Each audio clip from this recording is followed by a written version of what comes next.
Hi everyone, it's Andy from Hobby Headquarters. Well, many of you may have watched me recently build up the new Tamiya 35th scale M3 Stuart, which we have right here in front of us.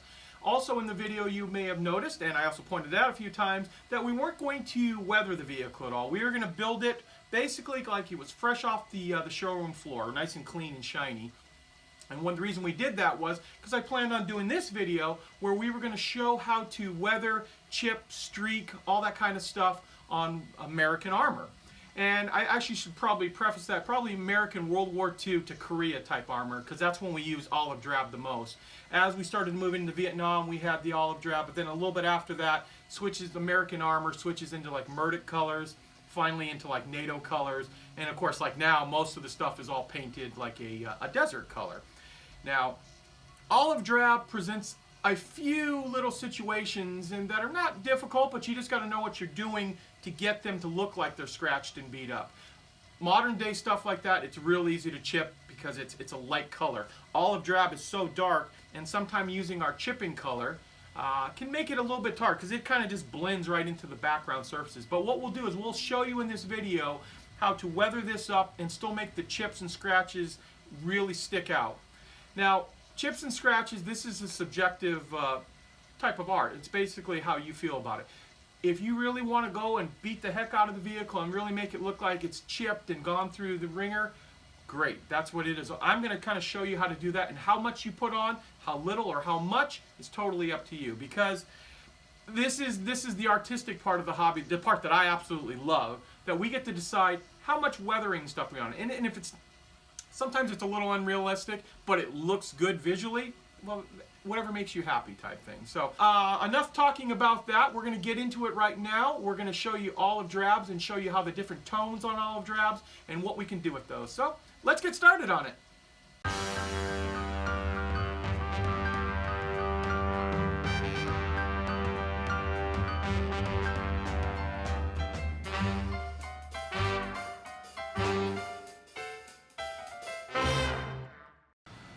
Okay, so here is our olive drab vehicle, and before we do any type of chipping or weathering on it, we first have to kind of discuss what olive drab is.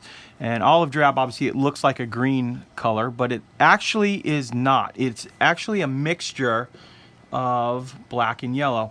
This is just straight Tamiya XF62 olive drab, and we're just going to paint a little bit on here rather than airbrush it, like you can actually hear me talking. So that's just olive drab right out of the bottle. Now what we're going to do over here, we're going to take regular flat yellow. So we lay down a little bit of regular flat yellow, and we're just going to add black directly to it, and watch what happens as we add the black to it. Right away we have a kind of a faded olive drab, but we want to make it match more like the darker olive drab, so a little more black. And just keep mixing it and mixing it and mixing it. And before you know it, you have olive drab. And in fact, what we've nailed right there is pretty much identical to what Tamiya uses as XF62.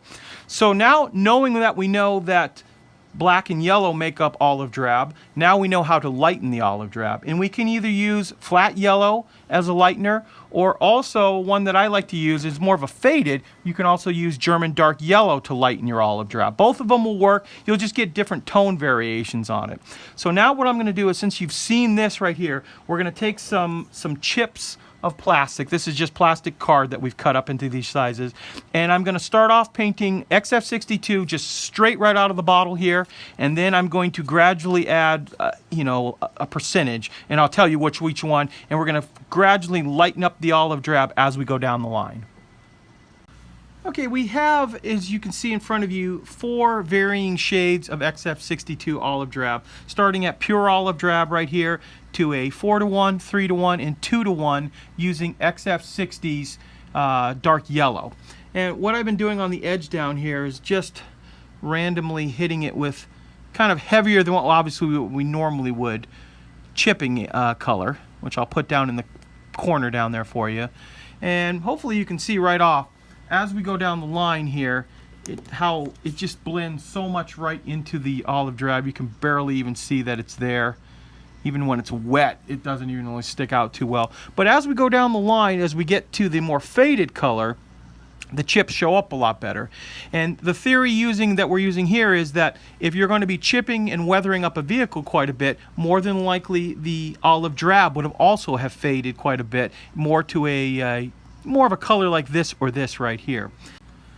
Okay, now we're going to take one of the olive drabs, and we're going to take a lightened olive drab, and using some real fine brush here, we're going to do some scratches.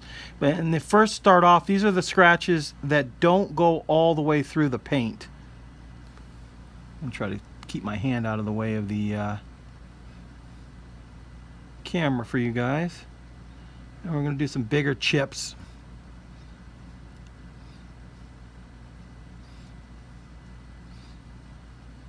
And so you want to do some just random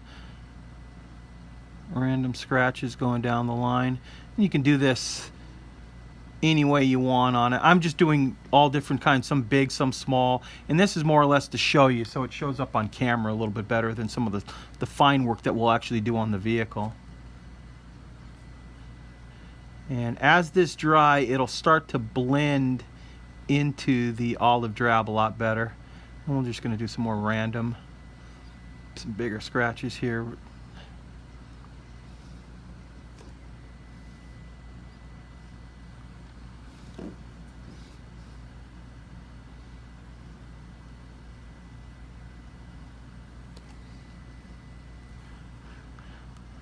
I was practicing this earlier, and I have to admit it's much easier to do without a camera directly in front of me, so you can get the brush more at a 90-degree angle to your surface than what I'm trying to do right here.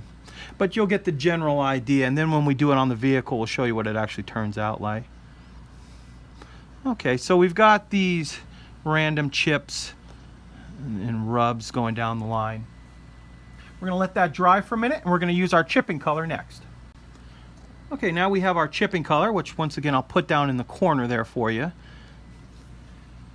And using the same little brush, we're going to go in and fill in just some of the areas that the paint went all the way through, or the chip went all the way through, excuse me, all the way through the paint.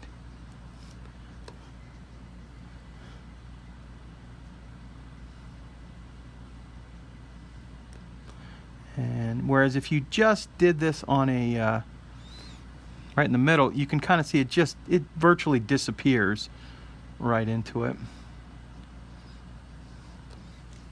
Now then, the other thing we can do is we can take our foam sponge,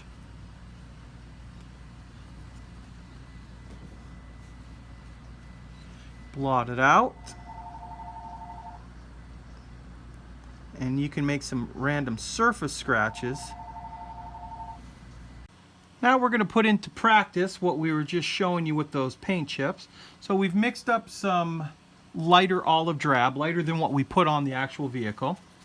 And we put it just on a big flat brush, and I've blotted most of it out onto a paper towel. And now we're just going to start softly, just start to dry brush some of the edges right here.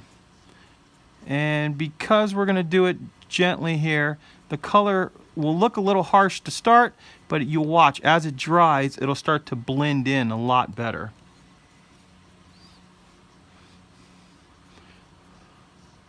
And we're trying to hit most of the rivet heads.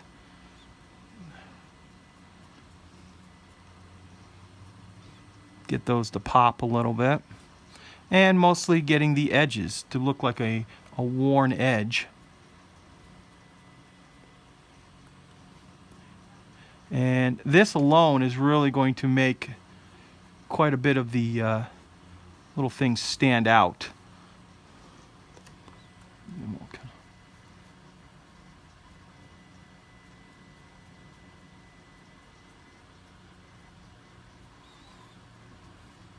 And you can kind of go in random patterns. We want to make like this little edge of this sticking out. And you'll watch as it starts to dry, I did put a little paint retarder in the paint mix we have here, and that's just so it dries a little bit slower, so we're not having a super dry mixture of paint.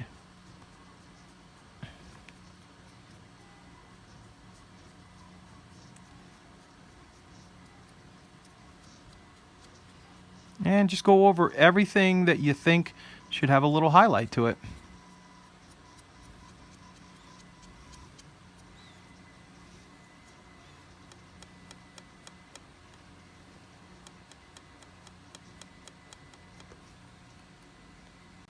And we can also use our foam sponge material to kind of put some bigger scratches and wear marks in. And just keep going over it. You'll gradually see they start to blend together there.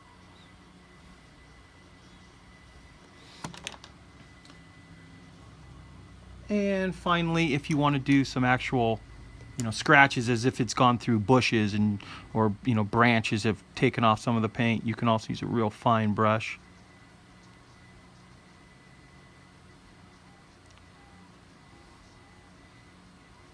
And real light.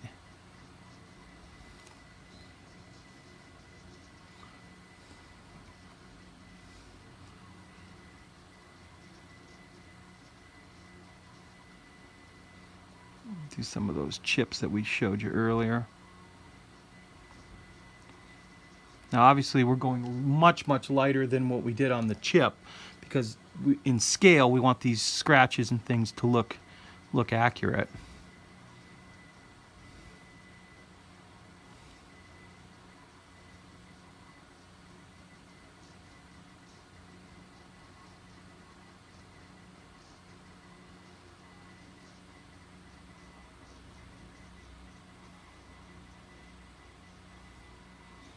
Do a few other ones around here that are coming down the side that have rubbed a little bit more of the paint than some of the other areas. And we're going to let that dry for a few minutes, and then we'll move on to the next step. Now we're going to use our chipping color, and with a foam sponge, real light, trying to hit just the edge and around the bolt pattern.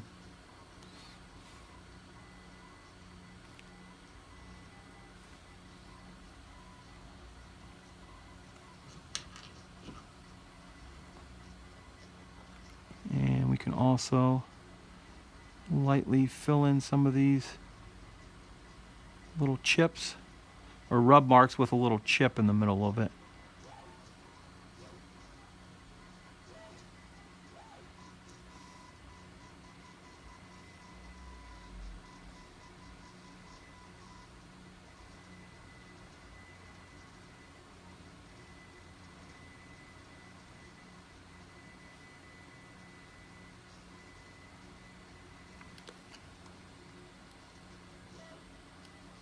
And let's let that dry for a little while now.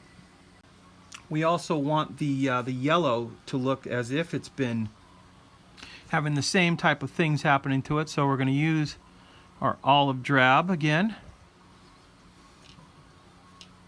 And just lightly with the foam sponge.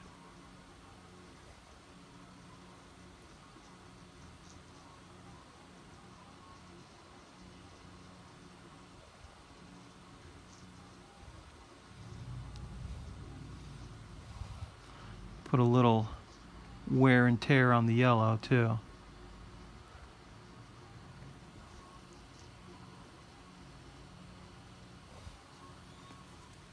Including the little star on there.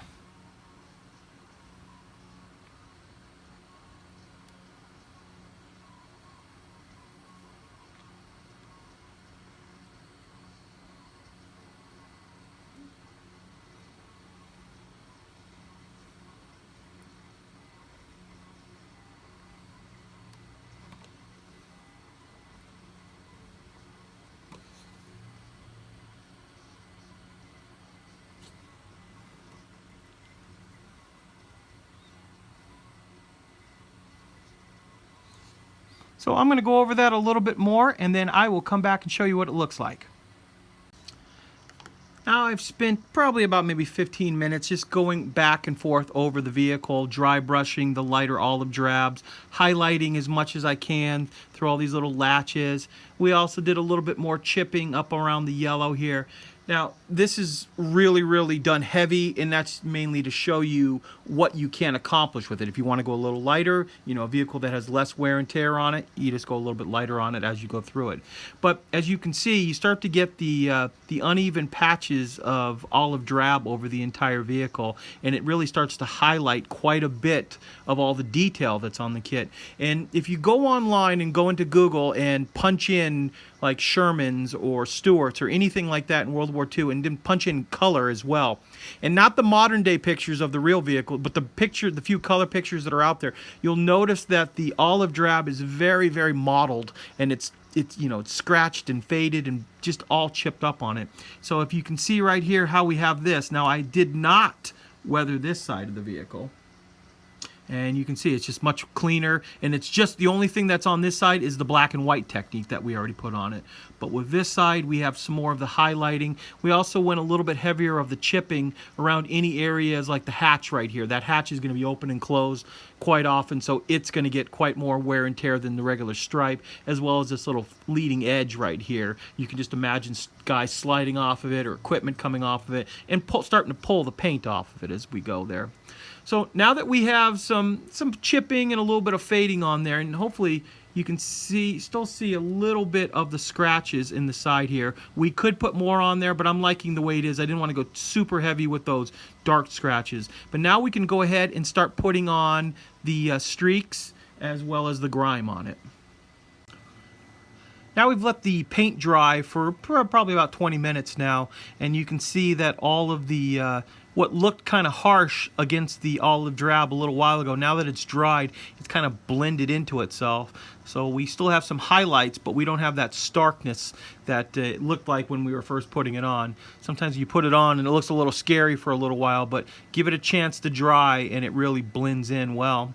The only other thing that I've done so far too is I've shot the this side of the vehicle with TS80, which is Tamiya's dull coat, and that is going to just protect our paint job as we go forward putting on some of the streaks. Now I'm not going to dwell too much on the streaking part of this, because that kind of goes on just like with the German armor or anything else. But what we're going to basically do is, I'm going to do in this area right here, put a little coat of enamel thinner down. And this is actually going to go ahead and put our shadows around some of the bolts. And we can just put a liberal coat around here. And then taking our brush and just kind of knock off some of the excess, but streak it down always to make it look like it's rain or whatever. Gravity's pulling it all the way down. And you may have seen me do this before. We can go ahead and put a few little dots up on top, and we can kind of put a little thinner down first. And I'm just using MIG's streaking grime right here is all. We'll just put a little blob of that on there, and then just start working it around.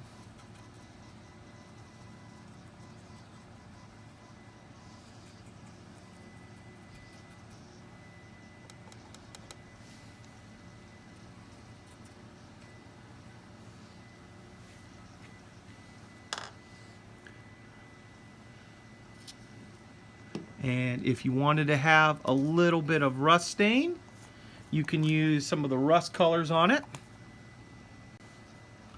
And we aren't going to do a lot, we'll just do a little bit in the back here.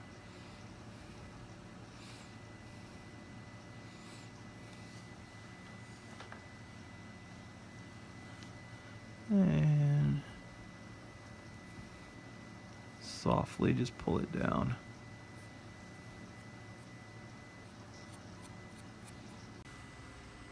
Well, there's the final product. I've done obviously a little bit more with pigments and things like that that you guys seen me do a bunch of other times. But after you let it dry and you kind of let everything blend together, I think you come out with a really, really nice weathered, beat up kind of look.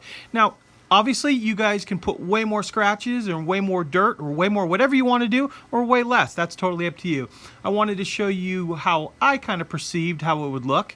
Now, we've got it on a little base right here, too, that I've had for a long, long time. I think it just looks good to show off, but here's the other side, which is all still clean and shiny. We just left that exactly the way it was, but as a nice contrast to show you this side up again.